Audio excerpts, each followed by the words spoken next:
আমি শুভম মুখার্জি। আজকের ক্ষয় খবরের ডেস্কে আপনাদের প্রত্যেককে স্বাগত। আজকে আমি এসে উপস্থিত হয়েছি ডক্টর বিস্ময় কুমারের স্যারের আন্ডারে। নমস্কার। নমস্কার স্যার। আজকে আমাদের দর্শক থেকে শুরু করে প্রত্যেকে জানতে চায়, আজকালকার দিনে সব থেকে বেশি সমস্যার মানুষ ভুগছে কিডনির সমস্যা।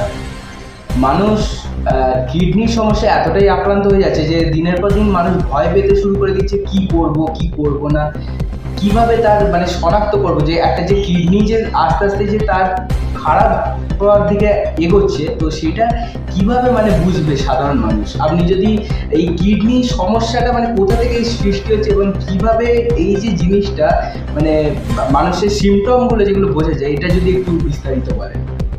অসংখ্য ধন্যবাদ। এটা খুব গুরুত্বপূর্ণ প্রশ্ন।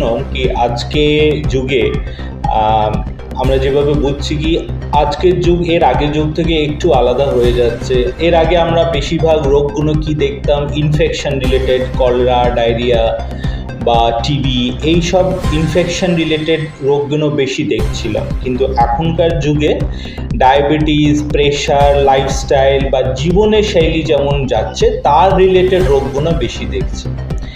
এই মুহূর্তে কিডনি সমস্যা বড় কারণ হয়ে যাচ্ছে। এই রোগের মধ্যে একটা বড় পার্সেন্টেজ অফ পেশেন্ট কিডনি রোগ দিয়ে বাড়ছে। কয়েকটা প্রমুখ কারণ হচ্ছে।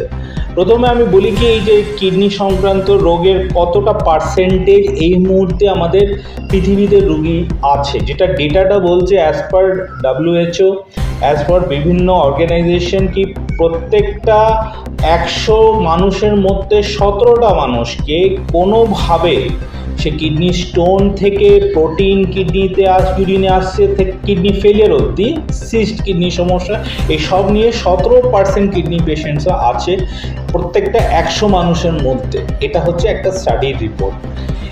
কিন্তু এই যে 17% প্রেভেলেন্স কিডনি সমস্যা রিলেটেড আছে, তার মধ্যে বেশিরভাগ পেশেন্টরা সুগার অথবা প্রেশার রিলেটেড কিডনি সমস্যা থেকে ভুগছে।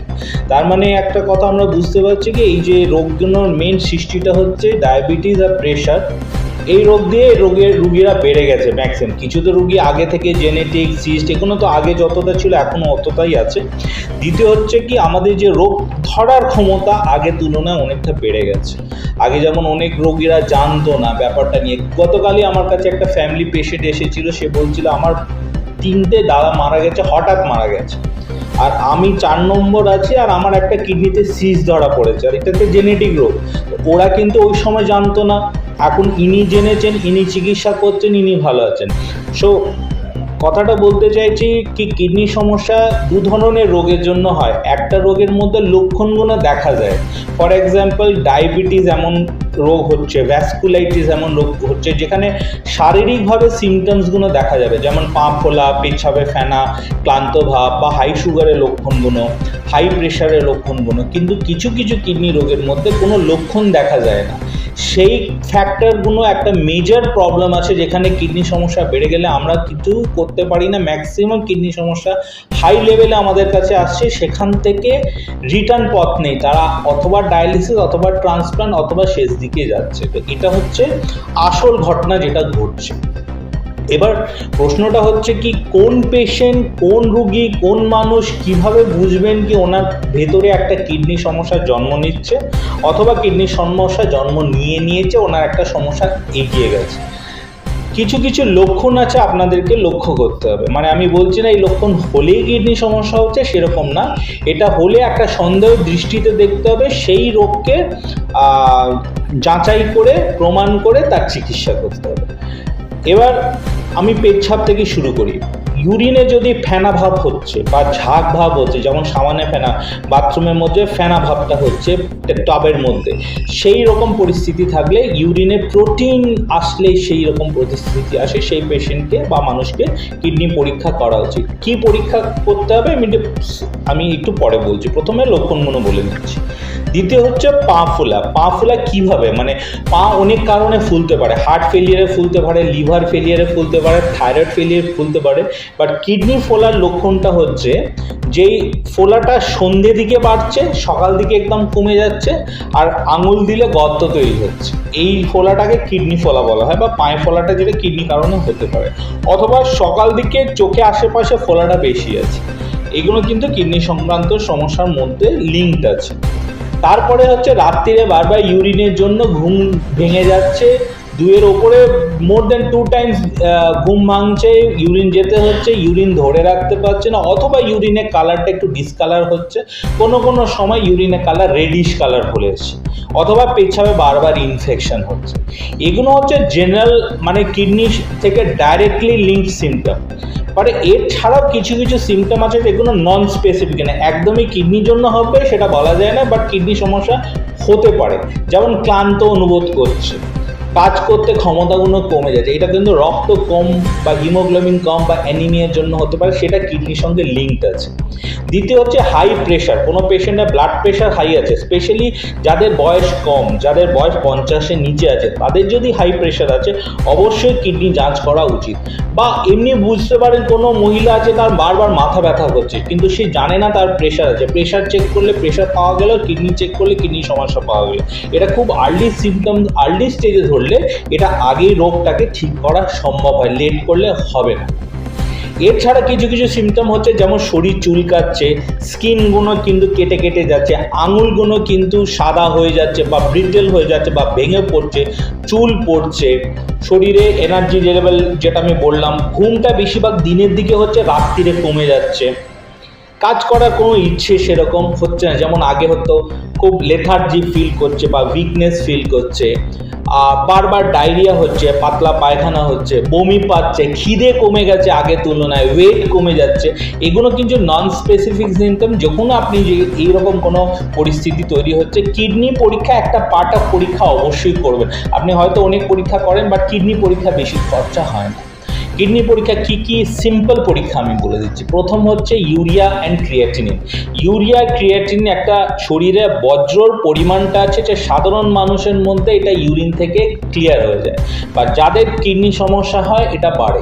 কিন্তু শুধু ক্রিয়েটিনিন দেখলে হবে না, ক্রিয়েটিন থেকে একটা ফর্মুলা হয় যাকে আমরা GFR বলি, বা গ্লোমেরুলার ফিল্ট্রেশন রেট। এর মানে হচ্ছে প্রত্যেকটা মিনিটে কতটা রক্ত পরিষ্কার ক্ষমতা কিডনি রাখছে, তাকে GFR বলা হয়। GFR ক্যালকুলেট করলে নর্মালি কিডনি ফাংশনটা আমরা ক্যালকুলেট করতে পারি, তার ভিত্তিতে কিডনি কোন স্টেজ আছে ওটা ডিসাইড হয়ে যায়। এবার কিডনি সমস্যা হওয়ার আগে একটা কিডনি থেকে প্রোটিন লিকেজ একটা স্টেজ হয়, সেটা খুব আর্লি স্টেজে যদি কিডনি ধরা যায়, পেচ্ছাপে প্রোটিন যদি আমরা ক্যালকুলেট করতে পারি, যেটাকে আমরা ACR টেস্ট বলে, অথবা অ্যালবুমিন ক্রিয়েটিন রেশিও অথবা প্রোটিন ক্রিয়েটিন রেশিও, এটা হচ্ছে ইউরিনে কতটা প্রোটিন লিকেজ হচ্ছে তার একটা রেশিও ফাইন্ডিং। এটা যদি বেশি থাকে তাহলে কিডনি সমস্যা আরম্ভ হচ্ছে। সেই পরিস্থিতিতে কিডনি ডাক্তার অথবা আপনার ফিজিশিয়ান যে কাছাকাছি আপনাকে দেখে ওনাকে অবশ্যই পরামর্শ নিতে হবে। এটা হচ্ছে basic urine and blood test. এবার আরও কিছু পরীক্ষা আছে, একটা সিম্পল আল্ট্রাসাউন্ড। আল্ট্রাসাউন্ডে কিডনি সাইজ দেখা যায়, কিডনির মধ্যে কোনো সিস্ট, কোনো টিউমার, কোনো স্টোন, কোনো পেচ্ছাপ রাস্তাটা বাঁধা পড়ছে, ইউরিন পরিষ্কার হচ্ছে না, কোনো কিডনির মধ্যে রিফ্লাক্স হচ্ছে, কিডনির মধ্যে ইউরিনটা রিটার্ন যাচ্ছে, অথবা কিডনি মুখটা জ্যাম আছে, এইগুলো সব স্ট্রাকচারাল প্রবলেমসগুলো আল্ট্রাসাউন্ড মাধ্যমে চেক করা যায়। এইটা হচ্ছে বেসিক কিডনি পরীক্ষা, যেটা কিডনি রোগীর মধ্যে করা উচিত। আর এভাবে আমরা কিডনি রোগটাকে অনেক আগে প্রতিরোধ করতে পারি। এমনি যদি আমি বলতে চাই, আপনারা বছরে একবার, after age of 35 I will say, বছরে একবার আপনি যে জেনারেল হেলথ চেক আপ করছেন, যেমন সুগার হলো, হার্টের ECG হলো, একটা কিডনি ইউরিয়া ক্রিয়েটিনিন ইউরিন পরীক্ষা অবশ্যই করবেন। তাতে আপনার নিরাপত্তা থাকার ক্ষমতা অনেকটা বেড়ে যাবে। ডাক্তারবাবু, আর যারা অলরেডি কিডনির রোগী হয়ে গেছেন, তো তাদের এক ধরনের বলা হয় যে, অনেক সময় বলা হয় এইটা খাবেন, এটা খাবেন না। তো এই যে বিষয়টা, মানে অনেক সময় কি হয়, মানুষের কনফিউশন তৈরি হয় যে অ্যাকচুয়ালি তারা কি ইনহেল করবে কি ইনহেল করবে না। তো সেই ক্ষেত্রে এটা যদি একটু বলেন। দেখুন, কিডনির সমস্যার মধ্যে যে খাদ্যর যোগদান আছে, এটা কিন্তু 70 থেকে 80%ও বেশি আছে। যদি আপনার খাদ্য পরিষ্কারভাবে নির্ধারিত আপনার শরীরে বডি ওয়েটে হিসাবে ক্যালকুলেটেড না থাকে, বা ডায়েটিশিয়ান আপনার ঠিক করে ডায়েট প্ল্যানটা না করতে পারে, তাহলে আপনার ওষুধও সেভাবে কাজ করবে না। আপনি যেটা খাচ্ছেন কিডনি সেটাই ফেস করছে, মানে আলটিমেটলি কিডনির মধ্যে থেকে ফিল্ট্রেশন হয়ে ওই খাদ্য পদার্থ বেরোচ্ছে, অথবা তার থেকে আল্ট্রা ফিল্ট্রেশন, যেটা আমাদের ইউরিন তৈরি হয়, আল্ট্রা ফিল্ট্রেট ইউরিনকে বলা হয়, সেটা তৈরি হচ্ছে। এবার কিডনি যে বিভিন্ন স্টেজ, যেমন আমি আগে বললাম জিএফআর বেসিসে 5টা স্টেজ হচ্ছে। প্রাথমিক 1 থেকে 5 নম্বর স্টেজের মধ্যে পেশেন্টের মধ্যে প্রোটিনে একটা রেস্ট্রিকশন ডায়েট হয়। মানে রেস্ট্রিকশন মানে কি, যেই খাদ্যর মধ্যে প্রোটিন পরিমাণটা বেশি আছে সেটা দেওয়া যায় না। কিভাবে আমরা ক্যালকুলেট করি? বডি ওয়েট হিসাবে ক্যালকুলেট করি।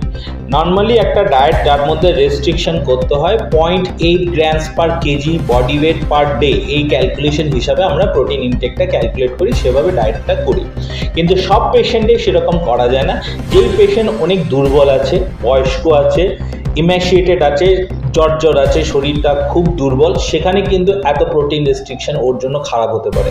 সেই ক্ষেত্রে আমরা 1 গ্রাম পার কেজি বডি ওয়েট হিসাবে ডায়েটটা একটু বেশি প্রোটিন রাখতে পারি, কেন সেখানে শরীরে ক্ষমতা বাঁচার তার শরীরে মাসের ওপর নির্ভর করে। দ্বিতীয় হচ্ছে সল্ট ইনটেক। নুনটা এমন একটা জিনিস যেটা কিন্তু আমাদের শরীরের মধ্যে এত, আমাদের খাদ্য আশেপাশে যা আমরা খাচ্ছি, যেমন ফাস্টফুড খাচ্ছি, এত বেশি আছে, কারণ কি আমরা এখন ফ্রেশ খাচ্ছি না। বেশিরভাগ খাদ্যটা যেটা জমানোর জন্য বা যেটা আমরা স্টোর করার জন্য ইউজ করি, সল্ট একটা প্রিজারভেটিভ হিসাবে ইউজ হচ্ছে। এই যে মাছ আপনারা কিনছেন, সমুদ্র মাছগুলো আসছে, আপনি কী ভাবছেন কীভাবে আসছে? এটা কিন্তু যে ফ্রিজ হচ্ছে বা স্টোর হচ্ছে, সেটা সল্ট মাধ্যমে স্টোর হচ্ছে। এই যে খাদ্য, যেগুলো প্যাকেটেড খাদ্য, ম্যাগি থেকে আপনার চিপস থেকে আচার থেকে যতই জিনিস যার মধ্যে স্টোরেজ ফ্যাক্টর আছে, সল্টকে একটা প্রিজারভেটিভ হিসাবে ইউজ করা হয়। তো আপনি যে ভাবছেন কি আপনি সল্টটা শুধু ওই চামচে বা যে নুনটা খাবারে দিচ্ছেন সেটা আছে না, এত নুনগুলো আসে সেটা আপনার জানা ছাড়া, এমনি না জেনে শরীরে ঢুকছে। সেইভাবে যদি দেখতে চান, আমাদের ভারতবর্ষের মানুষটা 8 থেকে 11 গ্রাম প্রোটিনে সল্টে এক্সপোজ আছে প্রত্যেকদিন, যাতে খাওয়া উচিত নট মোর দ্যান 4 গ্রাম।